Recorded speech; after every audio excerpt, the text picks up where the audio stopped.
All I can tell y'all is that it's about to go down. All right. Welcome to Southeastern, Minnesota's #1 podcast for high school sports. This is Tiger Nation and Beyond with your host, straight out of Stewartville, Adam Peterson.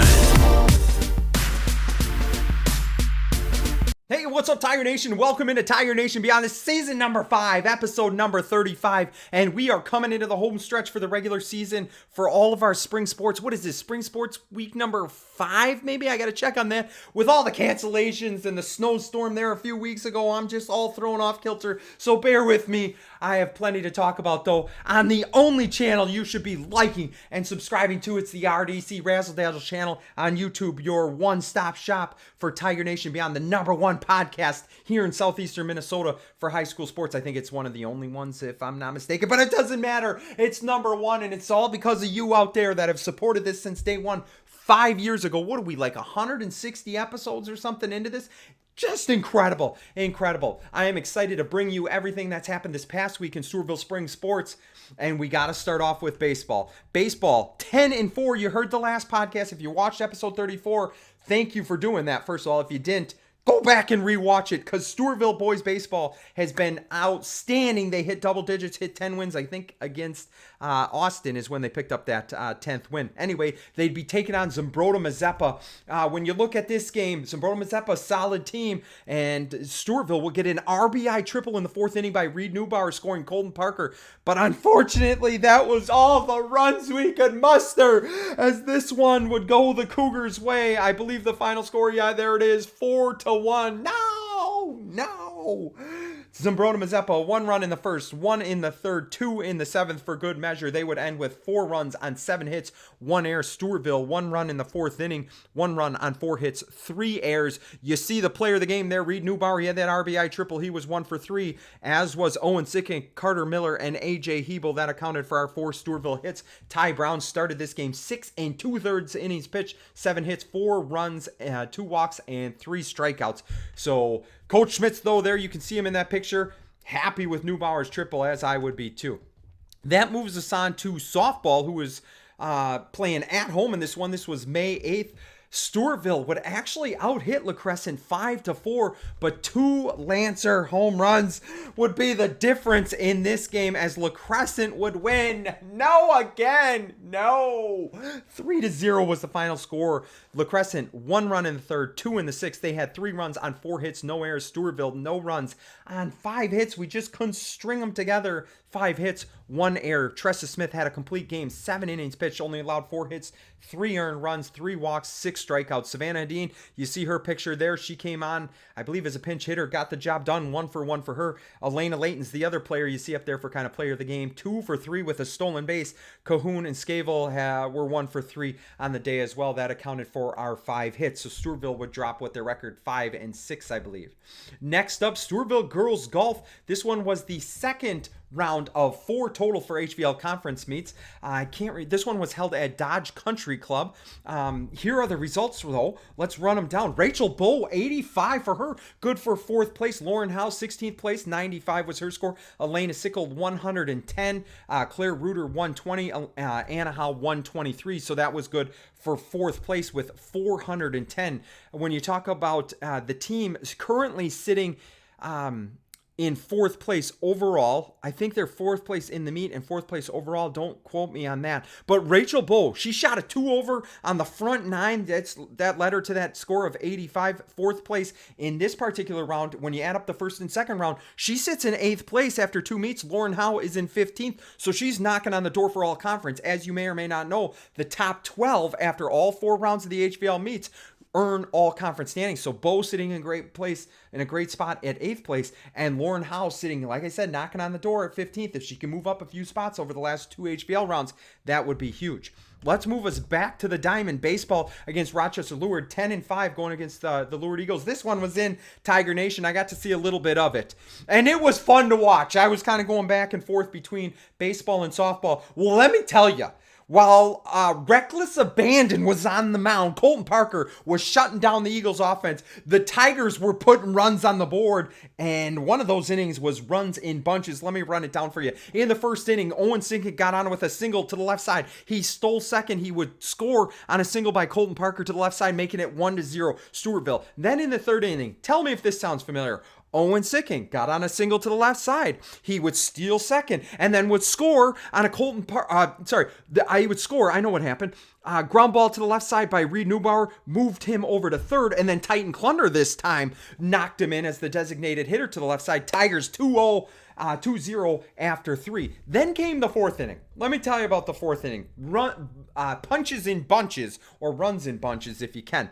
Brady Pickett led off the inning with a single. He stole second while Jace Klug was up. Lourdes would come up with 2 outs then, and the Tigers still unable to get Pickett in. Well, then Zach Schreiber would walk. That would put guys on first and third, 2 out. A.J. Hebel, the senior second baseman, steps up, laces one to center. Pickett would score. Schreiber would score. Hebel on first. Then Owen Sinkett would get his third hit of the game. This one to the right center. That brought Hebel all the way around to third. Sinkink with the single, but then I think he stole second as Neubauer was in the box. So we had guys on second and third. Reed Neubauer takes one to the left side. Hebel scores. Sinkink being waved around by Coach Smits, just running his arm. He would score. That's 4 runs. Neubauer into second with a 2 RBI double. All of that with 2 outs. Tigers put 4 runs on the board, and that would be all they needed. Parker was sensational on the mound. It was 6-0. Stewartville, Parker, 5 innings pitched, 1 hit allowed, no earned runs, 5 walks, 6 strikeouts. He was also 1 for 3 at the plate with an RBI, so he gets one of my spots on the player of the game. You see Owen Sinkink, he's the other guy, and then you see Coach Smits, he's down, he's ready to steal home. It looks like, I think the whole kitchen Sinkink could take some lessons from him how to be ready. But anyway, Sinkink, 3 for 4, 3 hits, 3 runs scored, 3 stolen bases. I don't know what number he is. He should be number 3. Incredible. Reed Neubauer, 2 for 3 with a double, 2 RBIs. You heard me talk about that. A.J. Hebel, 1 for 4, 2 RBIs, a run scored. Titan Klunder, he DH'd this game, 1 for 4, RBI, stolen base. Brady Pickett, 1 for 3, run scored, a stolen base. Carter Miller, 1 for 3. Logan Skustad, I didn't say anything about him. 2 innings pitched, came on in relief, only allowed 1 hit, no earned runs, 3 walks, 2 strikeouts. So Lourdes, no runs on only 2 hits. 1 error. Stewartville, 6 runs on 10 hits and 2 errors. So they got that 11th win that I was hoping for. Great to see that performance. Stewartville softball against Byron. Let me tell you about this game. Probably one of the most fantastic games I've been to in a while. Stewartville coming in at 5-6. Byron coming in ranked number 4 in the state with arguably, no, it's not arguably. I don't even want to pencil her in. I would use Sharpie marker to say the HVL Conference Player of the Year, Macy Borowski. Outstanding pitcher, incredible hitter, just changes the entire scope of the game. No matter if it's defense or offense, Macy Borowski, incredible. She's going to D1 Brown University. But when you look at this game, 2 of the best pitchers in the HVL conference, Ella Babcock, maybe Cass Manorville would be your third. 2 of the best pitchers in the conference, not only best pitchers, but statistically best hitters on their teams too, were facing off. That's senior Macy Borowski and then the softball freshman phenom, Sydney Clark. And you saw it early on that she was not going to be backing down. If you couldn't get excited for this game and the way that it played out, you have to check your pulse, or maybe you shouldn't be out there or watching the game. Just go home, because this one was as exciting as it comes. In the first inning, 2 up, 2 down right away for Clark. Then comes Borowski into the box. Everybody's kind of collectively holding their breath. Why? Last time she faced Stewartville, she hit 2 home runs against us in that 8-1 win for the Bears. Well, Clark, first pitch, pipes a fastball that had some extra gas on it. Had to be upper 50s. I mean, incredible. Called for strike 1. Then she comes back with that filthy changeup, completely buckles the knees of Borowski. 0-2 on the best hitter in the conference. Then she throws another ball. I don't know what it was. Borowski fouls it off. Then she throws another pitch. Don't know what it was. I don't get the signs. But Borowski would ground out to Tressa Smith. Ends the inning. 3 up, 3 down against the 4th-ranked team in the state. Let's go. I mean, that's the kind of situation that we were going on. Then we got into the bottom half of the inning. Tressa Smith laces one to center field, over the center fielder's head. It showed her teammates that we could hit this girl. So Smith, credited with a single. Unfortunately, we couldn't get her in, would get the 3rd out. We would have a couple of miscues in the in the field. That would lead to, I want to say, 1 run in the second and 1 run in the fourth, but it was 2-0 all the way. We held them 2-0 going into the bottom of the 7th inning. Sydney Clark would get on via walk, I believe. Well, yeah, she walked, and then up to the box steps Savannah Hadeen. I want to say there was 1 out at the time. Savannah Hadeen, if you remember, she led our team last year in home runs, so you knew if she squared up, if she got a barrel on one of Borowski's fastballs, we had a shot, and she would do just that, as she sent one deep into right field. Everybody from the Stewartville fan section ran towards the fence. Everybody's going, oh!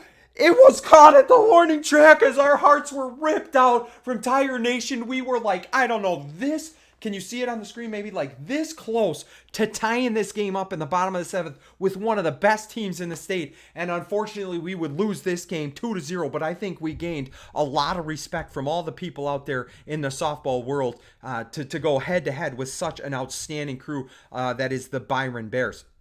You look at this, Byron, 2 runs on only 3 hits for that lineup. Are you kidding? 3 hits, 2 runs, 3 hits, no errors for Byron. Stewartville, no runs on 3 hits, 1 error. You see my 2 players of the game. Sydney Clark, I haven't talked about the other player of the game. Sydney Clark was sensational. I don't think you could have asked for anything more out of her. She pitched her heart out, 7 innings pitched, only 3 hits, 2 runs. 1 of those earned 3 walks, 4 strikeouts. But the other player, she's kind of getting hidden by the high five, Grace Elton, our catcher. She threw not 1, not 2, but 3 Byron runners out during the game. Every out we needed, and Elton came up big on defense for us as the senior catcher laced 3 of them. It was fun to watch. Those always get me real amped up, maybe because I was a catcher back in the day, but I love watching that. We had 3 hits. Hannah Martinson, Elena Layton, and Tressa Smith, all seniors, got us girls on the base pass. We just couldn't bring them around, unfortunately. But maybe we'll see Byron again, and maybe we'll shock the softball world, at least here in southeastern Minnesota, because we showed we could play with the big dogs. This one was fun to watch for me for a couple reasons. One, because of the outstanding game and just the coming of age of Sydney Clark. We've seen how fantastic she's been this season. But also just because a couple of Brooklyn's teammates, a few 8th graders from Byron, were playing in this game, the varsity game. Their shortstop, Max Steele, their 8th grade catcher, Cadence Firstad, and then Hattie Mathry came in to pinch hit. So all 3 of her teammates for her summer team. Kind of neat to see them after the game, and what an outstanding game to watch, nonetheless. In Tiger Nation it was. Let's move on to track and field. True Team was being held at Winona. This one was on May 9th. Let's run down the team results. And you see it right here. Let's bring the circle in. The boys would win the True Team section. 576 points in front of Pine Island, 535. Girls would finish in 5th place at 415. So let's talk about the results for boys. I think I did the top 5, 6, something like that. I don't know. Whatever I screenshot and put on the slides, that's what you're going to get here. In 200-meter dash, she had Logan Johnson. The junior ran 23.41. That's a PR, good for 6th place. Then we moved to the 800-meter run. Josh Langseth, the sophomore, 2:07 was good for 6th place. In the mile run, look at this. Josh Langseth, a PR, 4:37.18, good for 5th place. Then we moved to the 110-meter hurdles. Cam Thompson and fantastic in hurdles for the last several years, 16.62, 18 100ths of a second behind Walsh from PM, who set a PR for himself, but Thompson N in 2nd place. In the 300-meter hurdles, Noah Root, the freshman, ran 44.4, a PR for him, good for 5th place. In the 4x100-meter relay, I don't have the names of all the guys. It's just the way that the stats are reported. We would take 2nd place, only 0.4 of a second behind Byron. 44.47 was our final run. 4x200-meter relay, Stewartville would win this one by over a second and a half, as we would run it in 1:33.22. In 4x800-meter relay, we would take 5th place with a time of 8:43.95. In the shot put, we have been dominating the field events, and I can't wait to talk about this. Paint and burn. I mean, have you seen any mice around here? Because you need to feed the pythons from Paint and Burn, baby. 52 feet, 10 inches. Incredible. And then Tor Lunas, another guy that's not real small in the weight room, let me tell you. 48 feet, 10 inches for Tor Lunas as we went 1-3. Then we went 1-3 in the discus as well. Flip spots. Lunas in 1st place, 172.07. And then Paint and Burn, 147 was good for 1st and 3rd place, Lunas and Burn. In the high jump, Carter Anderson. He's the defending state champion for a reason. 6 feet, 4 inches for him. And then Dylan Hoot, the sophomore, took 5th place with a jump of 5 feet, 10 inches. Then in the pole vault, we would have Nathan Geechee finish in 4th place with a height cleared of 11.5 feet. We move to the long jump where Charlie Wood, the junior, bringing home a 1st place finish, 20 feet 8.5 inch. And then Dylan Scanlon, the sophomore, a PR for him, 20 feet 1.75 inches. 2 of the top 3 guys from Tiger Nation. Then we go to the triple jump. You have Carter Anderson, won the high jump, took 5th in the triple jump with a score of 39 feet 7.25 inches. Then we'll move on to the girls' side. Girls' results. In the 200 meter dash, Haley Strum ran this one. She hasn't been running as much, but now we're starting to see her PR 26.32. But just look, between 1st and 4th place, it's like a half a second. So it was like bang, bang, bang when they were finishing. Almost all of them setting PRs in the top 5. Strum would finish, though, in 4th. In the 3,200 meter run, Nora Campbell. She's outstanding distance runner for us. One of our top cross-country runners. One of our top distance runners in track. The sophomore ran it in 12 minutes 46 seconds. That was a PR, good for 6th place in the 2-mile run. In the 300 meter hurdles, the queen stays queen by almost 3 seconds, 45.85 for Strum, well ahead of the PEM runner in 2nd place. Our 4x400 meter relay, I don't have the names, but I would assume it's Strum, Clement, Schindler, and Spencer. Don't quote me on that because we don't have it in writing, but 4:09, 5 seconds in front of Winona, the 2nd place team. In the high jump, we had Audrey Schindler finish in 6th place with a clearing height of 5 feet. Pole vault. Megan Urban wins this one by 1.5 feet. Are you kidding? Megan Urban, the junior, clears 10 feet. Incredible. In the long jump, we had Megan Urban finish in 5th place, 15 feet, 7.5 inches. Then we had the triple jump. Avery Spencer, 32 feet, 6.5 inches. That's her best this season. Good for 3rd place. Then we move on to girls golf. The Pine Island meet. This one was May 10th. In the terms of the leaderboard, another top 10 finish for Rachel Bowe. She shot 89. Right behind her, Lauren Howell was in 11th with a score of 90. Anna Howe, 119. And then we had girls with 125, 128, 144. So the girls golf team also in action, kind of back-to-back nights. I think they actually played 3 days in a row, if I'm not mistaken. I know I said Summerby Invitational here. I think it was called the Byron Invitational, but it was hosted at Summerby. You see our team here. This one was on May 11th, and our girls would finish in 11th place out of 15 teams with a total score of 413. Rachel Bowe, I believe she shot a 2 over on the front 9. Was that this invite? No, I already talked about that invite. She would score 81. That was good for 7th place, I believe, overall. Lauren Howell shot 87. Elena Sickle, 116. Mercedes Wellick, 129. Anna Howe, 147. So Coach Lechtenberg wants us to bring it down a little bit more. It's 413. We got to get under that 400 score, hopefully, when we get to sections to play in that second day.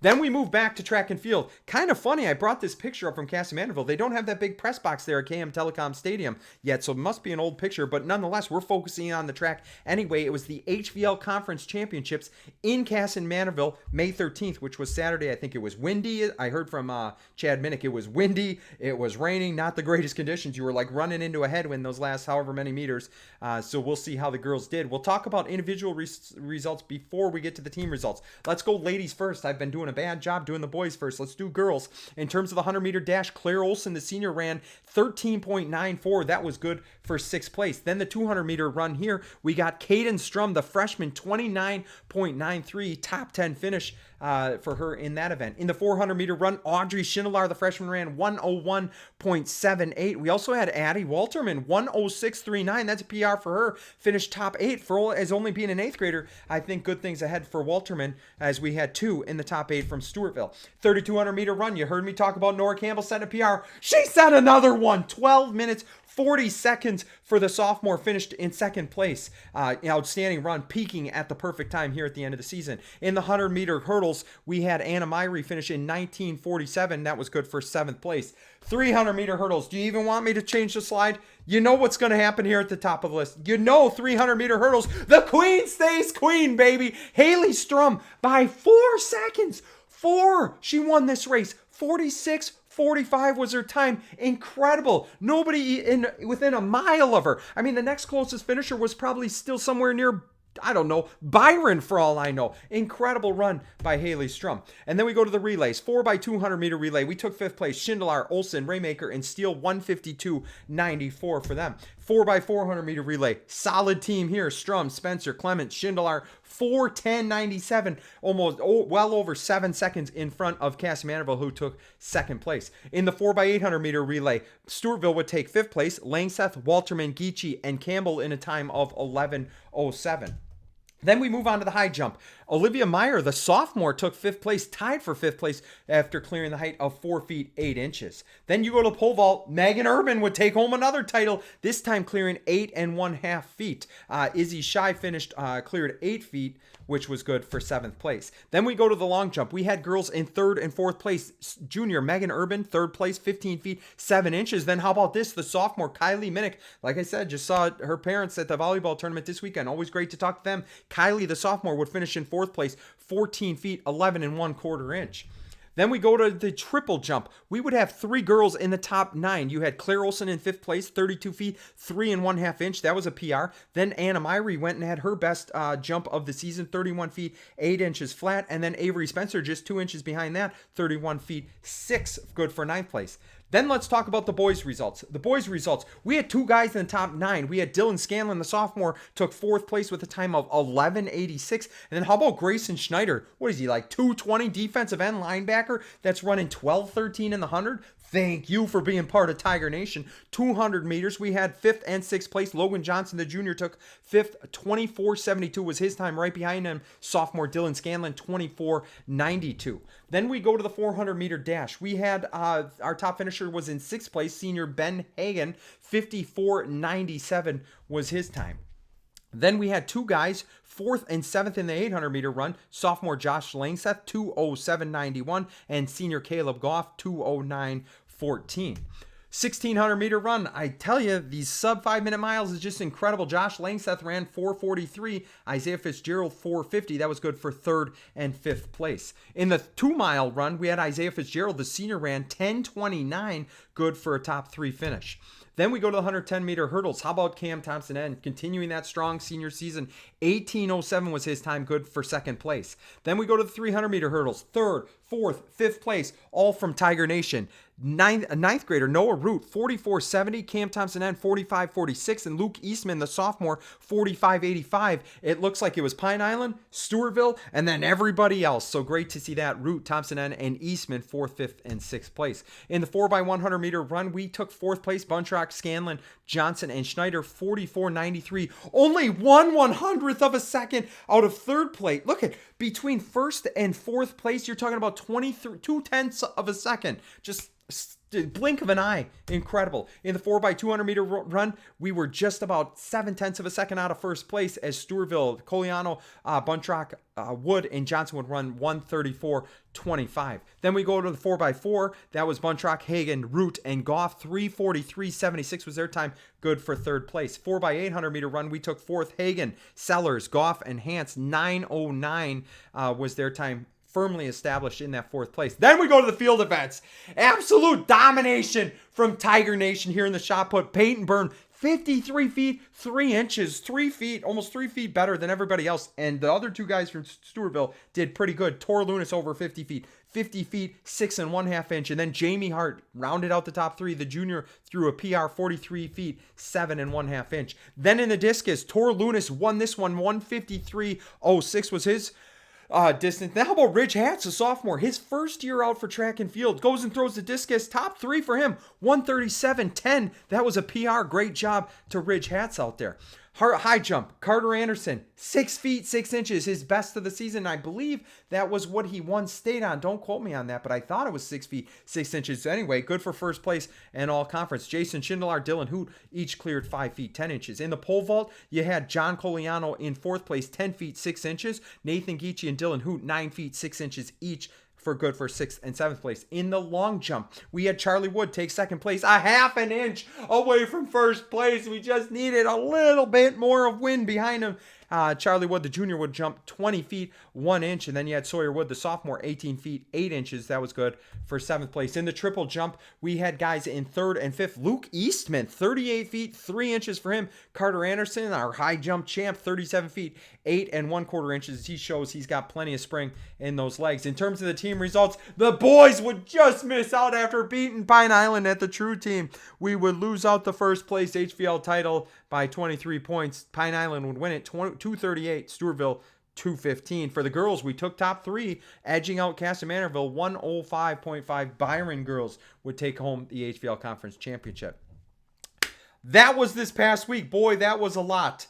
That was a lot to talk about, but I think even more this coming week, because if I'm not mistaken, I believe baseball plays Monday, Tuesday, and Thursday. As Tuesday, they were making up the rained out Lourdes game. And softball, I believe, has 3.5 games maybe this week, because they have to finish up the Fair Bowl game that got closed down due to lightning. So I think they want to play, I want to say they play Monday, Tuesday, Thursday as well. But there's plenty to talk about. You got track and field still in action. You got golf's got to finish their HVL rounds. Just plenty of stuff. If you have any scores, you have any stats, you have any stories, please send them my way. TigerNationandBeyond@gmail.com. We'll try to fit them in here as best we can. If you have any stories, please send them my way. Always happy to have help out there in Tiger Nation. Couldn't do this without you. Couldn't do it without you tuning in and supporting these athletes, not only at the games, but also listening to the recaps every week here on Stewartville's #1 podcast. Really, it's the only one, I believe, so that's why it's easy to stay #1. Otherwise, I would probably be pushed to the end. Another thing a favor I'm asking, if you're watching this and you're a senior or your son or daughter is a senior and you have a senior picture of them in their sporting outfit, at the end of the year at the Tiger Nation Awards, I would love to make like an end of the year montage with some videos and some pictures and some music to kind of go out with our Tiger Nation Awards, kind of a last little thing to send us off. Would love to have those. If you have your favorite or even a favorite picture from the sports season, maybe you have, hey, I'd love them to have this particular picture as a representation of my kid contributing to Stewartville sports. Send them my way at TigerNationandBeyond@gmail.com. We'll put them in there. We'll get it all together. We'll see what we can do for that final episode of the Tiger Nation Awards, where we hand out, gosh, what is it? I know this is the 5th year of the podcast, but I want to say we've been handing them out for like 6 or 7 years. It's been a pretty good run. I think that's all I got for you. Thanks for tuning in and putting up with me every week. This was episode 35, and we got about... Gosh, we got this week is the final week of the regular season. Next week, I know for baseball and softball is playoffs. So maybe like 3 more episodes of recaps, and then we got Tiger Nation Awards. Maybe we hit 40 episodes this year. I don't know. That would be number 2, because I think 45 in season 1 is our record for number of episodes in one season. The next year, I think we did 35, and then 2020 derailed us. Who knows what happened after that? It all came off the tracks. But that's what I got for you today. Thanks for tuning in here to Tiger Nation and Beyond. This is season number 5, episode number 35. Let's slam the book shut on this one. And remember that until next time, you're never wrong to do the right thing. Take care, Tiger Nation.